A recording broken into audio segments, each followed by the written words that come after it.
Bismillahirrahmanirrahim. Assalamualaikum warahmatullahi wabarakatuh. Innal hamdalillah nahmaduhu wa nasta'inuhu wa nastaghfiruh wa na'udzu billahi min shururi anfusina wa min sayyiati a'malina. May yahdihillahu fala mudilla lahu wa may yudlil fala hadiya lahu. Asyhadu an la ilaha illallah wahdahu la syarika lahu wa asyhadu anna Muhammadan abduhu wa rasuluh la nabiyya wa la rasula ba'dah, amma ba'd. Qala Allah ta'ala fil Qur'anil Karim, ya ayyuhalladzina amanu taqullaha wal tanzur nafsum ma qaddamat lighad wattaqullaha innallaha khabirum bima ta'malun. Nah, insyaallah pada kesempatan malam hari ini kita akan membahas satu kitab yang ditulis oleh Asy-Syaikh Abdussalam Ibn Abdullah As-Sulaiman tentang tarbiyatul aulad, pendidikan anak, fi daw'il kitabi was sunnah, menurut cahaya Al-Quran dan Sunnah Nabi Sallallahu alaihi wa ala alihi wasallam. Yang kitab ringkas dari Syekh Abdussalam ini diberi pendahuluan oleh Asy-Syaikh Al-Allamah Shalih bin Fauzan Al-Fauzan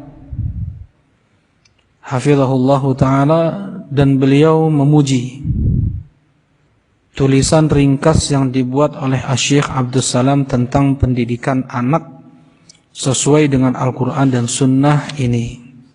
InsyaAllah kita akan bahas semua, kita akan baca apa yang disampaikan oleh beliau. Nah, Bismillahirrahmanirrahim. Alhamdulillahi wassalatu wassalam ala rasulillah wa ba'd. Laqad an'ama Allahu ala ibadihi ni'man 'azimah. Ya, pertama beliau membuka kitabnya dengan Al-Basmalah. Sebagaimana kita tahu, mereka para ulama memulai kitabnya dengan Al-Basmalah karena mengikuti Al-Quranul Karim. Al-Quran dimulai dengan Al-Basmalah. Setiap surat di dalam Al-Quran dimulai dengan Al-Basmalah, kecuali surat apa? Surat At-Taubah atau surat Al-Bara'ah. Kenapa surat At-Taubah atau surat Al-Bara'ah tidak diawali dengan Al-Basmalah? Aba Mu'ad, tadhkur syai'an? Karena begitu datang kepada kita dari Rasulullah sallallahu alaihi wasallam, dan beliau tidak menyebutkan sebab kenapa hanya surat At-Taubah tidak dimulai dengan Bismillahirrahmanirrahim. Ada yang mengatakan karena surat At-Taubah bagian dari surat Al-Anfal. Ada yang mengatakan karena surat At-Taubah berisikan tentang perang. Surat At-Taubah berisikan tentang sifat-sifat munafikin. Ya, tidak ada dalil bahwasanya surat At-Taubah itu bagian dari surat Al-Anfal. Banyak surat-surat yang berisikan tentang perang dan dimulai dengan Bismillahirrahmanirrahim. Ya, seperti surat Ali Imran ada penyebutan tentang perang, surat Al-Anfal sendiri. Kemudian tentang sifat orang munafikin bahkan ada surat Al-Munafiqun khusus. Ya. Tidak ada dalil. Karena itu sebagaimana dirajihkan oleh Asy-Syaikh Abdurrahman Al-Adani rahimahullahu ta'ala, sebagaimana datangnya kepada kita surat Al-Bara'ah dan surat At-Taubah atau surat At-Taubah tidak diawali dengan Al-Basmalah seperti itu. Kita hanya menerima saja. Sedangkan untuk alasan atau sebab kenapanya harus ada dalil. Kemudian yang kedua, mereka para ulama memulai Al-Basmalah di dalam tulisan mereka karena mengikuti sunnah Nabi sallallahu alaihi wasallam. Rasulullah sallallahu alaihi wasallam menulis surat ke penguasa Romawi, ke penguasa Persia, ke penguasa Habasyah, diawali dengan Al-Basmalah. Begitupun Nabi sebelum Nabi Muhammad sallallahu alaihi wasallam, seperti yang Allah sebut di surat An-Naml, innahu min Sulaiman wa innahu bismillahirrahmanirrahim. Surat tersebut datang dari Sulaiman dan surat tersebut diawali dengan bismillahirrahmanirrahim.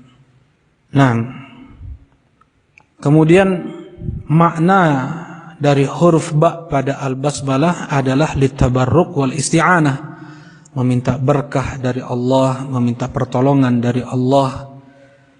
Bertawassul di sini dengan menyebut nama Allah, menyebut nama Ar-Rahman, menyebut nama Ar-Rahim. Di sini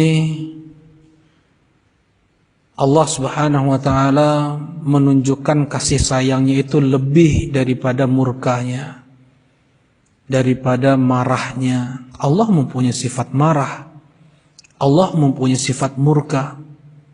Tetapi sebagaimana hadis qudsi, inna rahmati ghalabat ghadabi, sesungguhnya kasih sayangku mengalahkan murkaku. Ayat yang datang tentang kekekalan surga lebih banyak daripada ayat yang datang tentang kekekalan neraka. Hanya 4 atau 5 ayat di dalam Al-Quran tentang neraka itu kekal. Tapi berapa banyak ayat yang menunjukkan surga itu kekal di dalam Al-Quran. Allah mengedepankan kasih sayangnya, rahmahnya. Hanya satu rahmah yang Allah turunkan untuk alam semesta ini saat ini.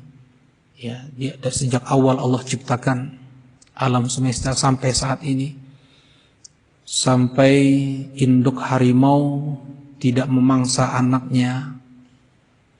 Ya, seorang ibu mau membela, melindungi anaknya bahkan daripada nyawanya sendiri. Kasih sayang atau cinta, rahmah yang Allah bagikan ke alam semesta. Masih Allah simpan 99 lagi rahmatnya di akhirat nanti. Nah, Islam mengedepankan kasih sayang, rahmah.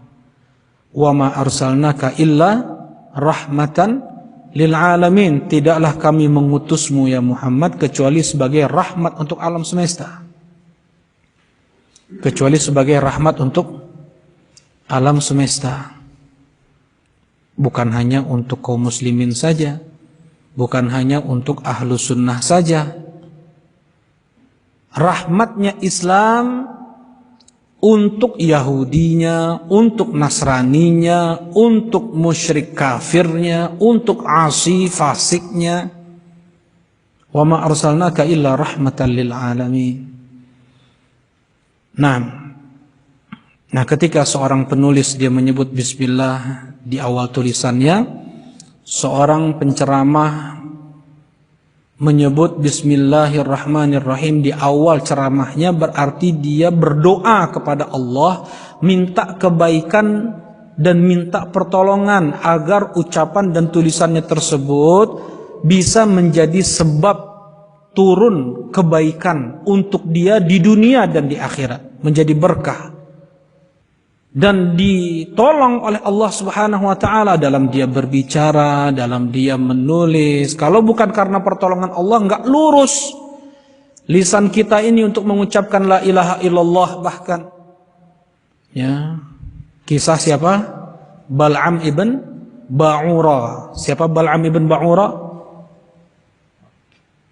Hammam tahu?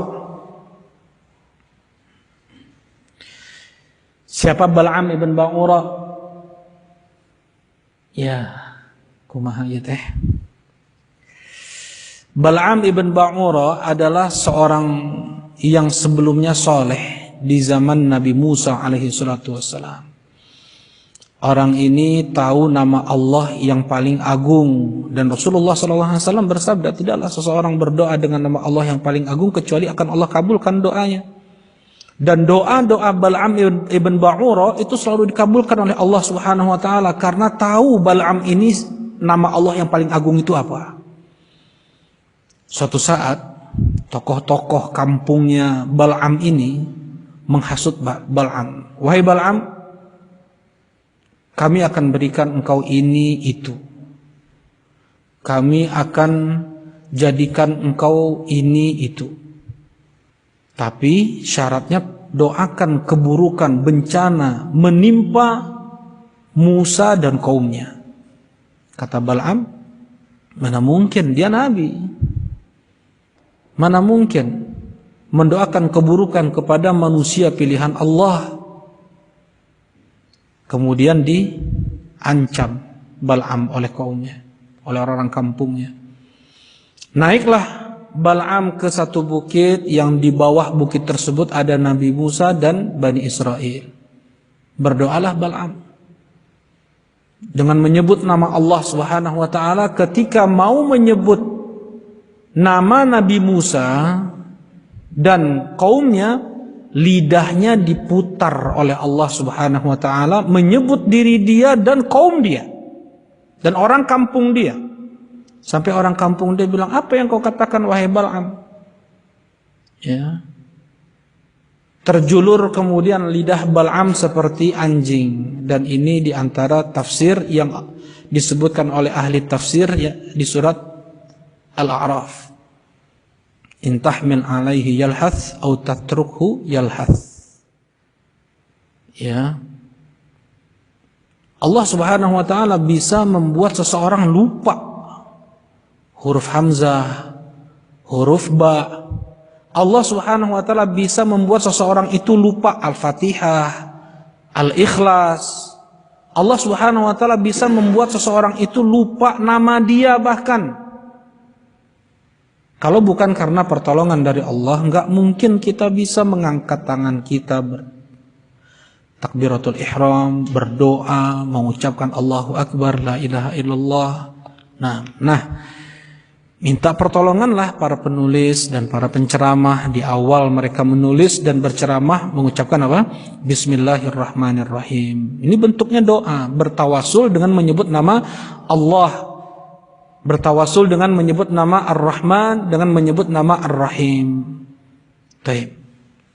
Allah artinya adalah Al-Ma'bud, Ar-Rahman adalah yang maha pengasih, yang kasih sayang Allah dari Rahman. Rahmah dari Rahmannya Allah ini sangat luas, mencakup orang kafirnya, mencakup binatangnya, alam semesta seluruhnya. Sekalipun dia menentang Allah, masih juga Allah kasih oksigen untuk dia bernafas. Masih juga Allah kasih dia minum, Allah kasih dia makan.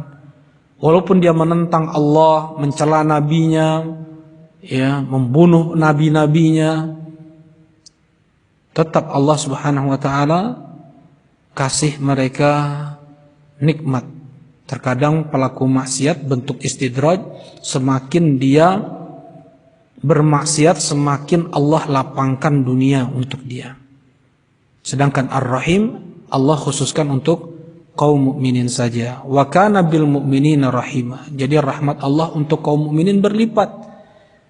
Nah, kemudian Asy-Syaikh rahimahullahu taala memulai dengan alhamdulillah, kemudian bersolawat untuk Nabi sallallahu alaihi wasallam. Dan ini yang hendaknya dilakukan oleh semua penulis. Ya, puji dulu Allah Subhanahu wa taala. Ceramah-ceramah Rasulullah SAW seperti itu. Nah, kemudian wa ba'd, kalimat sebagai pemisah antara muqaddimah dengan isi. Laqad an'amallahu ala ibadihi ni'aman 'azimah. Allah telah melimpahkan nikmatnya kepada hamba-hambanya nikmat yang sangat agung. Wa min a'zam hadhihi ni'am ni'matul walad as-salih, dan di antara nikmat yang besar yang Allah berikan kepada seorang hamba adalah berupa anak yang saleh. Ya.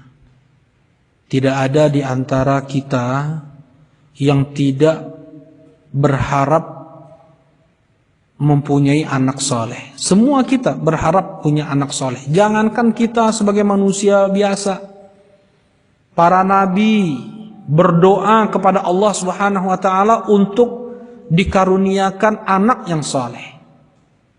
Fahuwa amalun salihun liwalidayhi fi hayatihima wa ba'da mamatihima.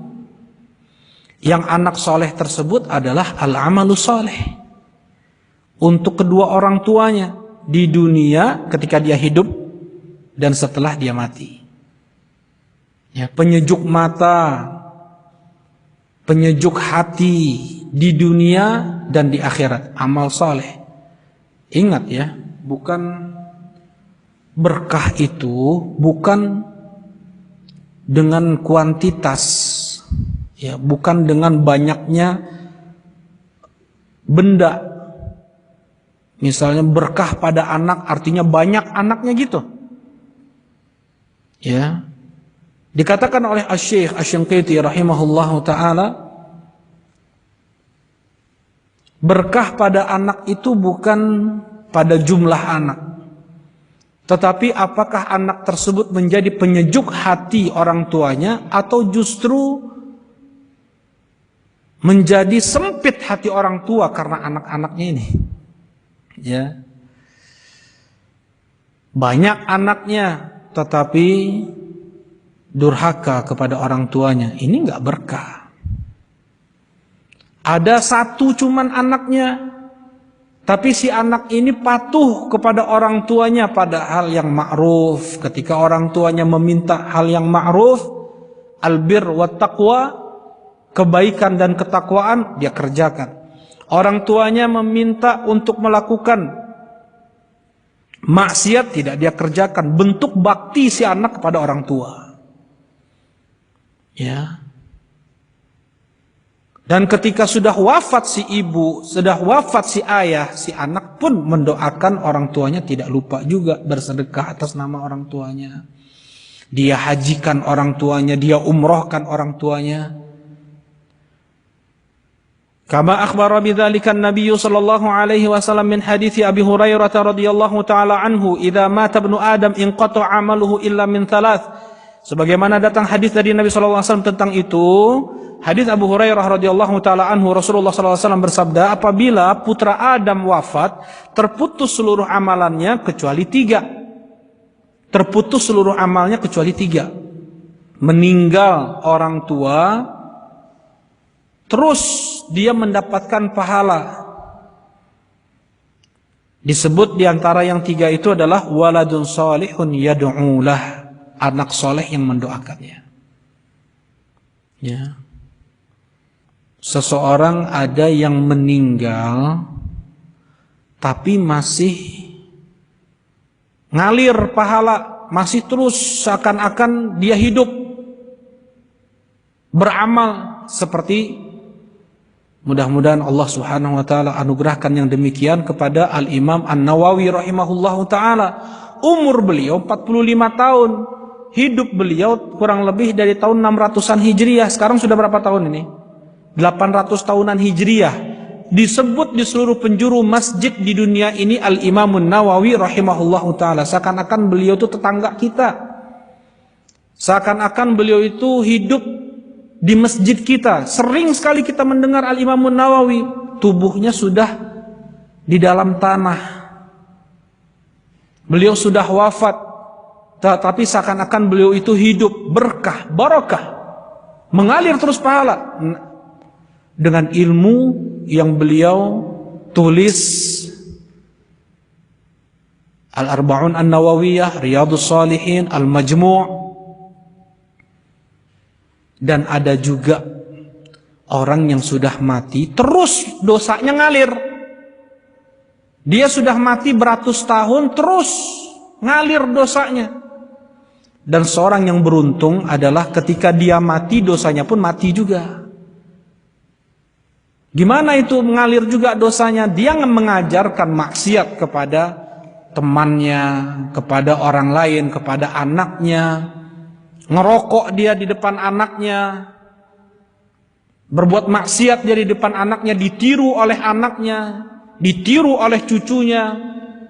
Ucapan-ucapan kasar, ucapan-ucapan kotor, perbuatan-perbuatan maksiat ditiru oleh teman-temannya. Mati dia, teman-temannya masih melakukan maksiat, anak-anaknya masih melakukan maksiat. Apa yang dia dapatkan dari bapaknya? Apa yang dia dapatkan dari kawan yang mati tersebut? Apa namanya tadi? Dosa jariah. Dan seorang yang beruntung adalah ketika dia mati, mati juga dosanya. Nah, yang Rasulullah SAW sebutkan dalam hadis ini adalah anak soleh yang mendoakan orang tuanya. Orang tuanya sudah meninggal, tapi terus orang tuanya ini mendapatkan pahala karena amal soleh, doa dari si anak. Walidzalika kana ihtimamul anbiya'i was-sholihin bidzurriyyah kabira. Karena itu perhatian para nabi dan orang-orang soleh untuk mendapatkan anak yang soleh itu lebih, ya, mereka itu berharap betul punya anak soleh, ya, karena memang seperti ini. Bagaimana kalau kita mati masih terus ada amal yang ngalir? Lima yatarattab alaihi minal khairil azim, karena banyak kebaikan dari anak soleh tersebut. Tapi ingat ya, kalau kita mau punya anak soleh, jadi jugalah kita anak soleh untuk orang tua kita. Masa berharap punya anak soleh, dia sendiri durhaka sama orang tuanya? Wa qad ahmala hadzal amra katsirun minan nasi wa khassatan fi hadzal zaman ma'a kasratil malhiyati wasyawaghil wal fitan. Penting. Dan niatan seperti ini, dia ingin punya anak soleh, itu hampir punah di zaman sekarang ini untuk kebanyakan orang.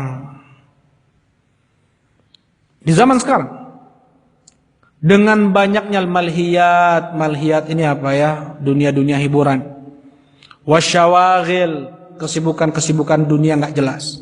Wal fitan, fitnah syubhat, fitnah syahwat. Ya. Bahkan ada yang nggak mau punya anak lebih dari 2. Ada yang nggak mau punya anak lebih dari 1. Ada yang nggak mau punya anak. Ada bahkan yang nggak mau menikah. Ada yang takut nikah. Kenapa? Fitan. Kena syubhat dia. Kena syubhat. Beda muslim. Kalau muslim dia jelas, makanya seorang muslim itu ketika dia menjadi seorang muslim, dia baca ayat wa ma khalaqtul jinna wal insa illa liya'budun. Tidaklah aku ciptakan jin dan manusia kecuali hanya untuk beribadah kepadaku. Wala tamutunna illa wa antum muslimun. Jangan kalian mati kecuali dalam keadaan muslim. Jelas hidupnya untuk apa? Enggak linglung, enggak bingung, ya, enggak oyong jalannya. Jelas harta dia mau dikemanain, keluarga dia diarahkan kemana, ya. Jelas hidupnya untuk apa? Jelas jati dirinya siapa? Jati diri itu enggak dicari, itu orang bingung itu. Nah, Allah berpesan, jangan kau mati kecuali dalam keadaan muslim. Pegang Islam, pegang iman sampai mati.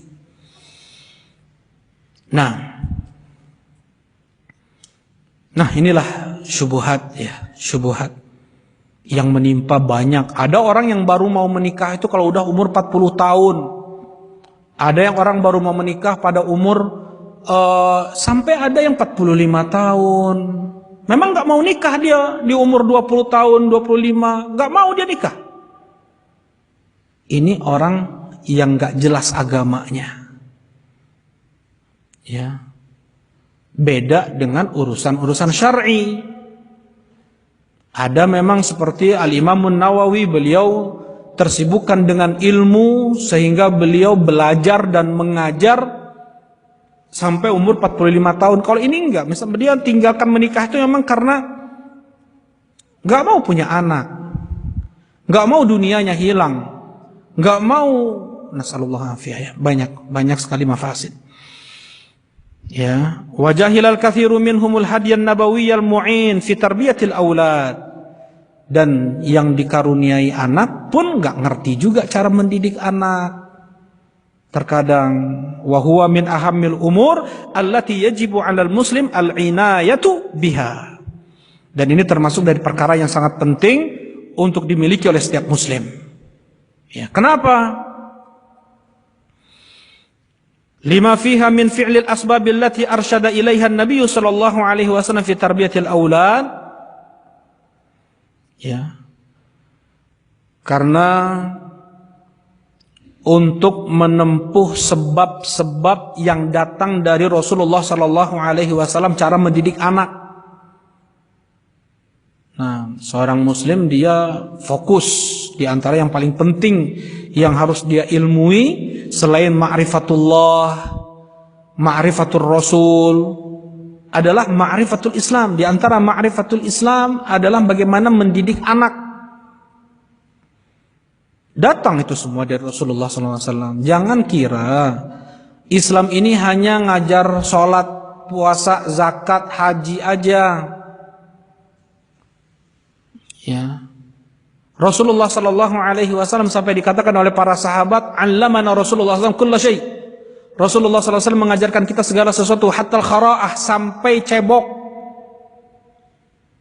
sampai beristinja, nggak boleh pakai tulang, nggak boleh pakai kotoran binatang, harus ganjil, harus witir, minimal pun 3, nggak boleh 1 kali pakai tisu, 1 kali nggak boleh. Sampai perkara demikian Rasulullah ngajarin kita.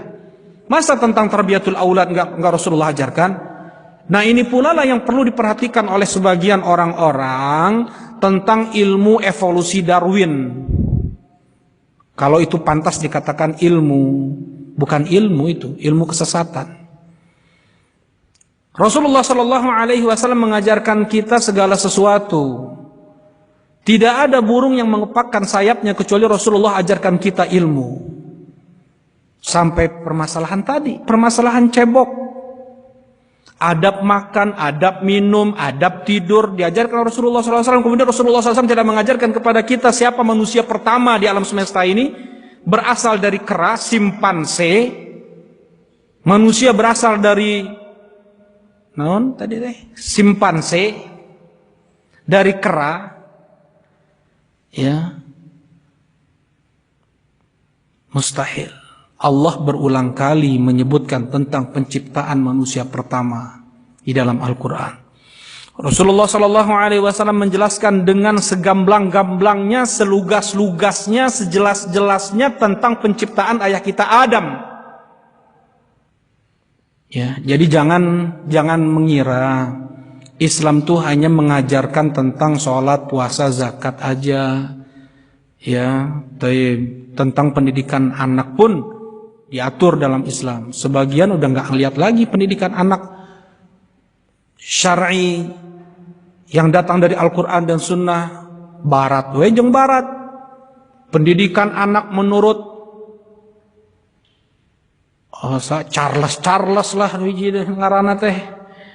Aya Thomson lah. Orang-orang kufar dijadikan rujukan dalam pendidikan anak. Yang tidak kurang Islam mengajarkan tentang pendidikan apa? Anak. Enggak kurang. Baik. Wa hadzal kutayib as-saghir jama'tu fihi ma tayassara li minal kitabi was sunnah fi tarbiyatil aulad. Kitab kecil ini yang Allah mudahkan untukku, yang bisa aku susun dari Al-Quran dan Sunnah tentang pendidikan anak. La'allahu yakunu mu'inan, mudah-mudahan ini bisa membantu. Wa mursyidan lil walidain, dan bisa menjadi petunjuk untuk para orang tua fi tarbiyati auladihim, untuk mendidik anak-anak mereka. As'alullaha ayyaj'alahu khalisan liwajhil karim. Aku memohon kepada Allah agar tulisan ini aku tulis ikhlas untuk Allah Subhanahu wa ta'ala. Kamala ansa an ashkura syekhana. Tidak lupa pula aku bersyukur, berterima kasih kepada guru kami Asy-Syaikh Shalih bin Fauzan Al-Fauzan yang telah memberikan takdim pendahuluan untuk kitab ini. As'alullah ya ja'ala dzalika fi mizani hasanatih. Mudah-mudahan ini menjadi sebab beratnya timbangan amal beliau, wa yubarika lahu fi waqtihi wa ilmihi, dan mudah-mudahan Allah memberikan berkah pada waktu dan ilmu beliau. Nah, yang pertama, jam berapa isyaknya? Abu Muhammad? 7:05, kurang 5 menit. Bab yang pertama adalah al-aulad ni'matun minallah wa hibatun minhu. Yang pertama, anak-anak itu adalah nikmat dari Allah dan karunia dari Allah. Ini perlu kita ingat. Anak-anak itu adalah nikmat dari Allah, karunia dari Allah. Al-hibah hiyal atiyah bi ghairi iwad. Pemberian tanpa minta ganti.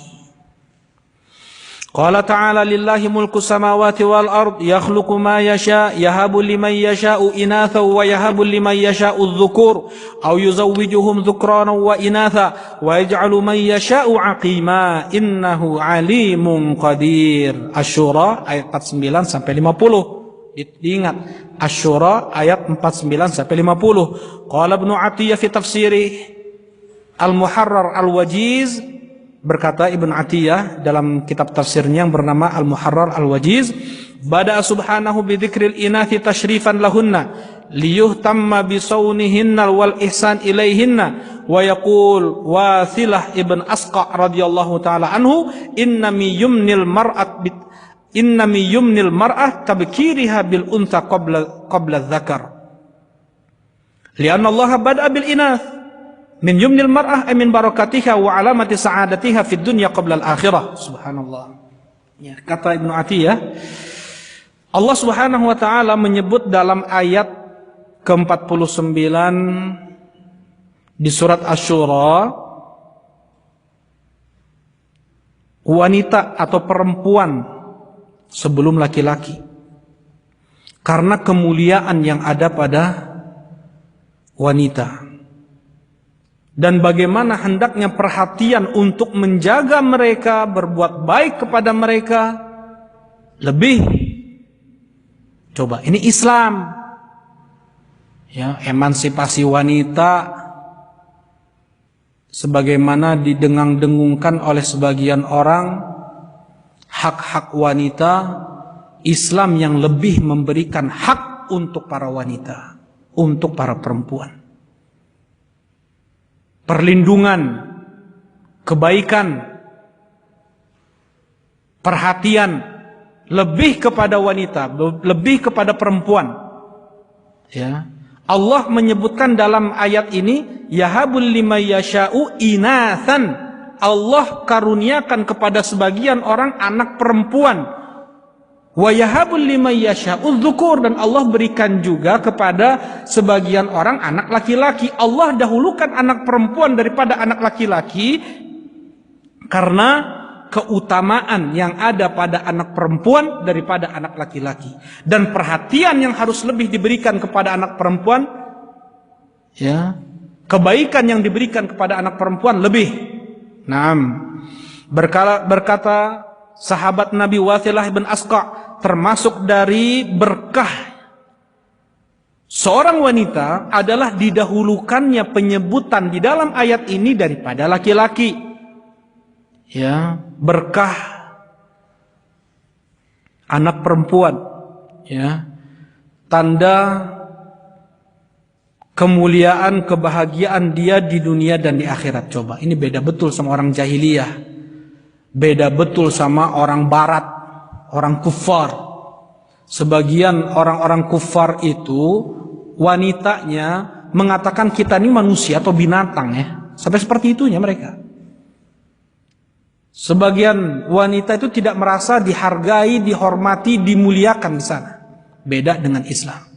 Ketika masa jahiliyah demikian pula dihinakan wanita. Ya.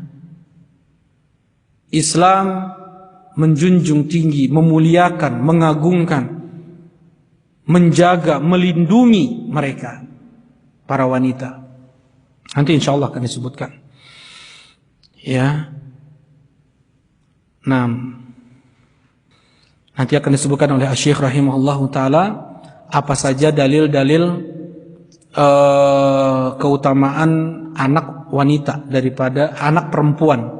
Wanita itu adalah perempuan yang sudah balik ke atas, itu namanya wanita. Kalau belum balik bukan wanita namanya.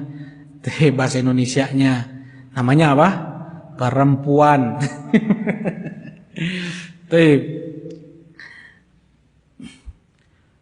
Wa idza busyira ahaduhum bil untha dhalla wajhuhu muswadda wa huwa kadhim yatawara minal qaum ayumsikuhu ala hun am yadussuhu fit turab ala sa'a ma yahkumun, kata Allah di surat An-Nahl. Apabila Allah berikan mereka anak perempuan, dhalla, langsung menghitam wajah mereka, muswaddan, ya, kelam, gelap hati mereka, wa huwa kadhim, menahan amarah, marah dengan takdir Allah punya anak perempuan. Yatawaro minal qaum, nyumput-nyumput, yang nggak mau ketemu kawan-kawan, yang nggak mau ketemu saudara-saudaranya, takut ditanya, udah melahirkan belum istrimu, laki-laki atau perempuan, malu dia ditanya. Yatawaro minal qaum ayumsikuhu ala hunin am yadussuhu fit turab. Terus dia mikir, ini mau terus dipelihara enggak ya anak perempuan ini ya, tapi dia terus dihina, dilecehkan. Anak perempuan ya, anakku perempuan ya, dihinakan. Am yadussuhu fit turab, atau kubur aja hidup-hidup. Ala sa'ayahkumun. Seperti ini orang jahiliyah itu. Ya. Beda sama Islam. An-nasu arba'atu aqsam. Manusia ada 4 macam dalam hal ini. Qala Ishaq ibn Bishr, nazalat hadhil ayah fil anbiya'i thumma ammat. Berkata Ishaq ibn Bishr, turun ayat surat Asy-Syura 49 sampai 50 itu tentang para nabi, kemudian umum untuk seluruh manusia. Ya. Jadi ada nabi yang hanya Allah karuniakan anak perempuan saja, ada nabi yang Allah karuniakan anak laki-laki saja, ada nabi yang Allah karuniakan anak laki-laki dan anak perempuan, ada nabi yang nggak punya anak laki-laki dan anak perempuan, nggak punya anak sama sekali. Yang pertama Nabi Lut, Abul Banat, lam yulad lahu zakar. Nabi Lut hanya punya anak perempuan saja, nggak punya anak laki-laki. Wa Ibrahim sallallahu alaihi wasallam abul aulad lam yulad lahul untha. Beliau hanya punya anak laki-laki saja, enggak punya anak perempuan. Wa Muhammadun sallallahu alaihi wasallam wulida lahu sinfan. Nabi Muhammad sallallahu alaihi wasallam dianugerahkan oleh Allah anak laki-laki dan anak perempuan. Siapa nama anak laki-laki Rasulullah? Rais. Terus anak perempuan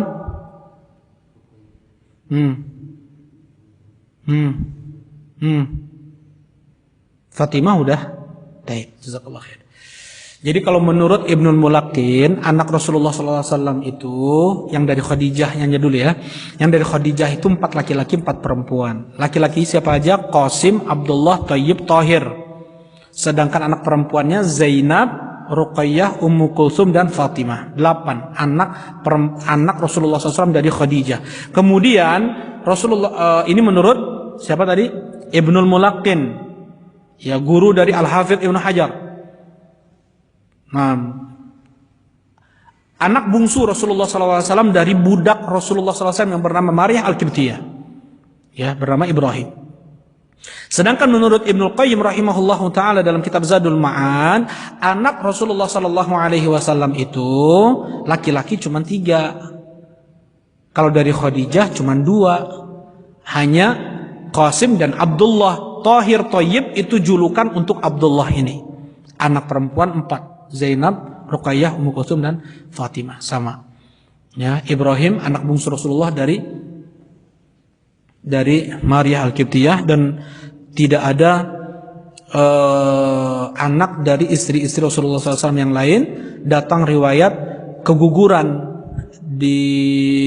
dari Aisyah radhiyallahu taala anha. Karena itulah beliau berkunyah dengan Ummu Abdillah, ya, yang beliau namakan janin yang keguguran tersebut dengan Abdullah. Ada yang mengatakan, ada riwayat pula beliau berkunyah dengan putra kakak perempuan beliau Asma, yaitu Abdullah bin Zubair. Boleh berkunyah dengan itu, ada riwayat. Ummu Abdillah Aisyah radhiyallahu taala anha adalah beliau berkunyah dari keponakan beliau dengan nama keponakan beliau. Taib. Wa Yahya bin Zakaria Aqim. Yahya bin Zakaria Aqim. Aqim itu enggak punya anak laki-laki, enggak punya anak perempuan. At-tazwij fil ayah au yuzawwijuhum dhukrana wa inatha huwal jam' bainal banin wal banat. Maksud yuzawwijuhum dhukrana wa inatha maksudnya adalah Allah anugerahkan dia anak laki-laki dan anak perempuan. Taib. Yang kedua, al-auladu zinatun wa fitnah. Anak-anak itu sebagai perhiasan dan sebagai ujian. Sebagai ujian. Ya. Bagaimana itu? Kata Allah Subhanahu wa taala, al-malu wal banuna zinatul hayatid dunya. Harta, anak-anak adalah sebagai perhiasan untuk kehidupan dunia ini. Ya, terkadang betul-betul hilang lelah, hilang jenuh, hilang sedih, ya, dengan anak-anak. Zina, perhiasan. Hilang jangar dengan adanya apa? Anak-anak. Zinat al-hayatid dunya. Kata Allah Subhanahu wa taala di surat Ali Imran, "Zuyyina lin-nasi hubbu syahawat minan nisa wal banin." Fitrah manusia, naluri manusia. Allah sudah berikan perhiasan untuk manusia, cinta kepada wanita, kepada anak-anak, pada istri, ya, maksudnya kepada anak-anak. Nah, kemudian yang kedua, anak-anak pun sebagai fitnah, ujian. Innama amwalukum wa auladukum fitnah. Sesungguhnya harta-harta kalian dan anak-anak kalian itu ujian.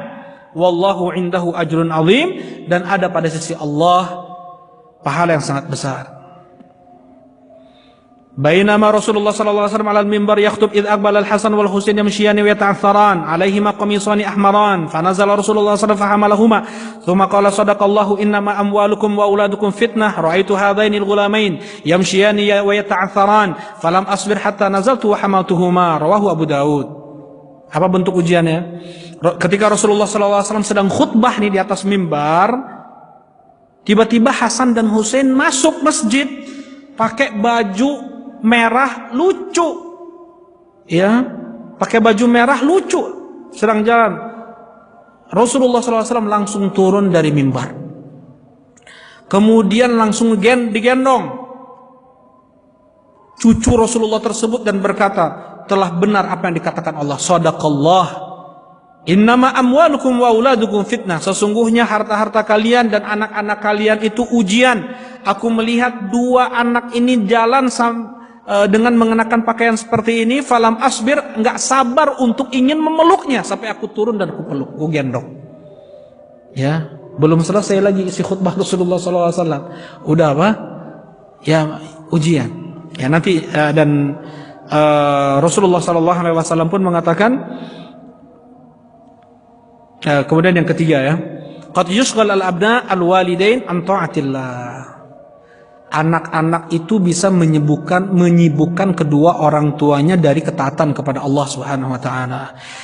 Qala Allah taala, ya ayyuhalladzina amanu la tulhikum amwalukum wala auladukum an dzikrillah. Wahai orang yang beriman, jangan sampai harta-harta kalian dan anak-anak kalian melalaikan kalian dari zikrullah, dari mengingat Allah. Wa may yaf'al dzalika fa ulaika humul khasirun. Siapa yang melakukan demikian terlalaikan, ya, terlalaikan seseorang dengan anak-anaknya dari mengingat Allah Subhanahu wa taala, maka dia merugi. Harusnya udah ke masjid nih, main terus sama anak-anaknya, ya. Harusnya dia sudah melakukan ini dan itu dari ketaatan, dari ibadah dan ibadah. Baik.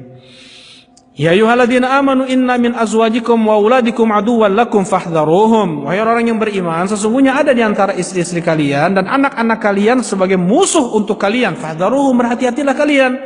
Wa qala sallallahu alaihi wasallam al-auladu majbanatun wa mabkhalah. Ya, kata Rasulullah sallallahu alaihi wasallam, anak-anak itu menjadikan seseorang itu pengecut dan pelit. Apa maksudnya? Majbanah yakhafu minal jihad khasyatal maut. Menjadikan seseorang itu pengecut, takut dia jihad, takut dia perang. Ya, takut dia perang, takut mati, nanti anaknya jadi yatim. Jadi pengecut, nggak mau dia pergi perang, nggak mau dia pergi jihad. Takut mati, nanti anaknya jadi yatim. Wa mabkhalah, pelit, yamtani 'anis shadaqah min ajlil infaq 'ala atfalih. Dia tidak mau mengeluarkan sedekah, bahkan gak mau mengeluarkan zakat karena khawatir nanti anaknya gak bisa makan, gak bisa sekolah, gak bisa punya baju baru. Ya, nasallallahu alaihi. Nah ini kata Rasulullah SAW, majbanah wa mabkhalah. Al-aulad majbanah wa mabkhalah. Anak-anak itu bisa membuat orang tuanya menjadi penakut dan kikir.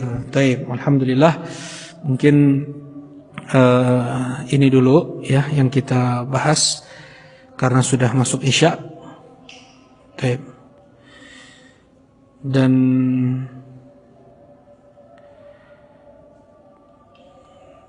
pertanyaan belum masuk juga. Baik. Alhamdulillah, bukan ada yang ditanyakan?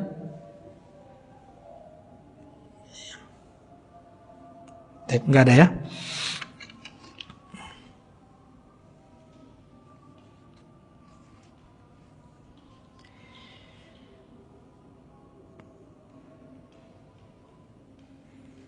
Nah, jazakumullah khairan. Insyaallah kita lanjutkan di kesempatan lain. Alhamdulillah wa sallallahu ala rasulillah. Subhanakallahumma rabbana wa bihamdika asyhadu an la ilaha illa anta astaghfiruka wa atubu ilaik. Assalamualaikum warahmatullahi wabarakatuh.